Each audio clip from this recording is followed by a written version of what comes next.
Health issues are escalating. We have health complications. Children are being left orphans. As we continue to move on, we get that homes have become dysfunctional. They are no longer homes that have been wrecked down. Businesses are coming down, whether it's a business empire or a smaller business. Ladies and gentlemen, this is happening because of misuse of alcohol and substances. It is not your wish or my wish to be discussing this topic today, but let's see what are the causes of alcohol and substance misuse as per our topic today. If we listen, we shall save millions. I take this opportunity to welcome you to my channel. Please remember, if you are returning, I'm appreciating. And if you are new, subscribe, like, and hit that notification button so that you get to know when our next video will be out. Now, the causes of alcohol and substance misuse are very many. One is because of sociological factors. Then we shall have the environmental factors. We shall have the psychological factors. So what are these sociological factors that we have? We have culture. When one goes through initiation, that initiation comes with some celebrations. It comes with some alcohol. And sometimes it comes with substances. That small initiation is the testing. And because it's a celebratory mood, very many end up prolonging the test. And it becomes a habit.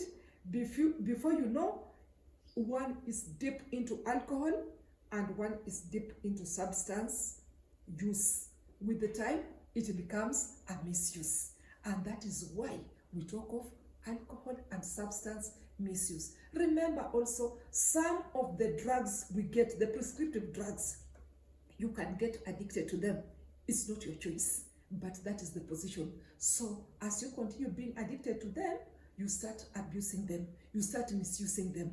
So you get it being very difficult to resist them.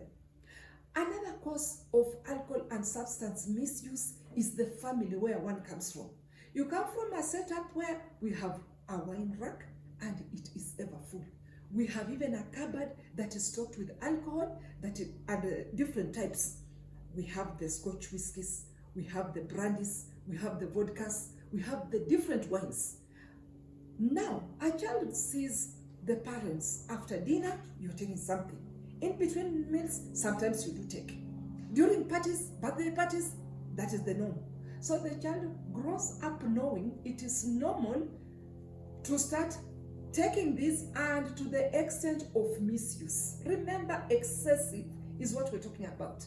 So the family where one comes from can shape the person to know to start taking alcohol and continue, make it a habit, and then reach the level of disorder. Remember, these children go to the parking sometimes.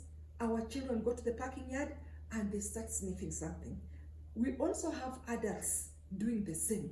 Sometimes they share syringes because of the substances they're using. We end up with different health complications. Now, the family where we are also can be one that makes illicit brew. Alcohol is alcohol, whether legal or illegal. So when you make that illicit brew, which is like a concoction, the components are not known. Then that is the setup we have grown in. It is the setup that has removed the stigma from you, because you know your area is referred to as an area of people who abuse alcohol and substances. So what do? You get used to it. However much a person who makes an organization that makes legal alcohol, license, pays taxes, talks to you, puts up an advert, whether in different types of media, e.g. a billboard, it will not change your psychology, because you know you've grown in alcohol and the one that is made at home is the best. So that is what you are used to. Extreme poverty. As we grow, we sometimes grow up in setups that have extreme poverty. Extreme poverty causes One, it rotates. You try to go to school fees is one thing. You go back. When you go back home, you try to do a manual job. Sometimes you get, sometimes you wake up very early to some get, and you are not taken as a laborer that day. So what do? You go back and group up with your peer and continue with what you know best. Sip some alcohol, sniff some substances, or inject yourselves. So we end up also wallowing in poverty and abusing alcohol and substances. So poverty contributes. Then we have peer pressure. When we are growing, we associate with a certain age group. We associate with these age mates. Now those age mates are ever taking alcohol and substances. So they entice you to also try. It becomes a burden on your shoulders because you become a misuser. Once you are a misuser, the complications set in. If you were lucky to go to high school, to reach university, graduate, you may start also abusing alcohol just after graduating. You get a job, you associate with the working class. It's now no longer stipend. What used to be given at university was just stipend, or whichever name you have given it. Now you are getting a salary, your lifestyle changes. That salary also comes with some allowances. You travel, you get lots of money in travel allowances. What do? Each happy hour day, you make sure you participate. Any day that there's a happy hour, you participate. As you are participating, you are sniffing something, or you are taking one too many you are taking one too many. And as you continue taking one too many, you end up getting used to ever taking alcohol when it is a day for happy hour. You'll never take juice. You'll never take water. You'll stand with others, sit with others, and you wine. You take all that you wish because it's a whole range. Reduced prices, sometimes free. You go to cocktails, you are taking alcohol. What do you end up being? You end up being an abuser of alcohol and an abuser of substances. I hope you can get where we are coming from. Now, we also have environmental factors, as I mentioned in my opening remarks. You grow up in a setup of alcohol and substances. You tend to abuse alcohol and substances because you find it is extra normal. When you are growing up, the peers you had were those people in the same village and community with you, and they were ever abusing alcohol. Either you've been sent to sell, to take it to a certain customer. At home, remember I mentioned some is illicit alcohol, not from non-factories, not from non-companies. So as you rush to take what was brewed behind the hut, sometimes you taste. Or in the process of taking fuel wood to feed that fire, you also taste it to know how it is made. Then the hide and seek sets in, and you take alcohol and take alcohol. Before long, you become an abuser of alcohol.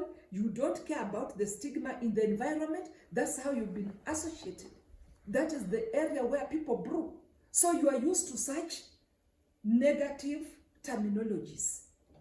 So you end up with alcohol as per the community, and the web continues. Let's not forget, it is a web in the household, the family, and then the community. So you find it normal. That is a very, very serious environmental factor. As we continue, we also have persons have grown up seeing alcohol in their village and their bodies are tolerant. They cope with substances from an early age, and they develop or disorders over time. Remember, you started abusing it, for example, at age 7. We have statistics that show that children can start as early as that age. Then they continue. The brain is communicating. As you get to take in that alcohol or substance, the brain too is communicating. So at the end of the day, you have an affinity for alcohol. The brain communicates. Take something and you take.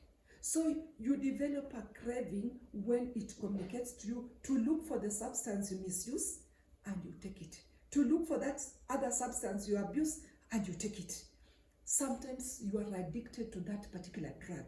So remember, the brain is involved. So such people in that environment, just like the sociological factors, they don't require an advert. They already know in the environment which one is best. And they take, however much you advertise yours, which you made well in the legal way, they prefer theirs. But remember, both intoxicate. Whether you take the one that is brewed illegally or the one that is brewed legally. With the time, we are talking of alcohol use disorder. We are talking of substances and the atrocities they bring. We also have other factors which contribute, and those are psychological factors. Ladies and gentlemen, this is the worst. We don't know how to manage our situations. For example, we have an election. You are vying to be, say, the governor, the member of parliament, the senator, and you lose. Now, when you lose, you don't know how to cope with that situation. You resort to alcohol. You remember you took a loan, you sold your house just to campaign, but now you have lost. What will I do? You are not yourself. Friends also take off. Your campaign team may crumble. You discover some of the people you relied on as significant, others were actually betraying you and were with your opponent. The situation is such that you can't cope. You only get happiness in alcohol and substances. With the time, you start misusing. So, the psychological aspect of not managing the situation has made you an abuser. Has made you an abuser of what? Alcohol and substances. Remember, we have other situations like bereavement. You lost a loved one. It may be your wife, it may be your child, your brother, sister, your parents. That situation brings in some loneliness. Remember, bereavement is a cycle. It brings in some loneliness. Now, if you do not know how to manage, you'll start resorting to alcohol and substances to feel that is where you get some peace, because it makes you high. And that feeling is what you're looking for. Then you can go and rest. Over time, it's not the usual feeling. You start abusing the same, whether it is the alcohol or the substance. So the psychological factor has not helped you. Then we have cases of failing exams. Our students failed exams. You tried the first one, you did not make it. You tried the next one, you did not make it. You resort to a plan B or a plan C. It may be use of substances. It may be use of alcohol. Remember, alcohol is alcohol. Those substances lead to other diseases, like you share syringes, you get HIV. Sometimes, not always, there are other ways of getting it. You sniff something, you share it with your peer, you all end up with the tuberculosis. You use the same container, use the same gadget, and we can continue with the list and continue. So it all starts by us not managing our stigma, not managing our stress, our anxiety, our depression. Those situations, once we can't manage, then we resort to alcohol and substances. My audience, are you with me? Ladies and gentlemen, it starts by testing, and over time, you are a real candidate. You graduate to misuse and addiction of alcohol and substances. So that marks the end of our video today. For those that are new to my channel, please remember to subscribe and hit that notification bell in order to be notified on our next video. Feel free to share and to like. write your comments. Thank you very much.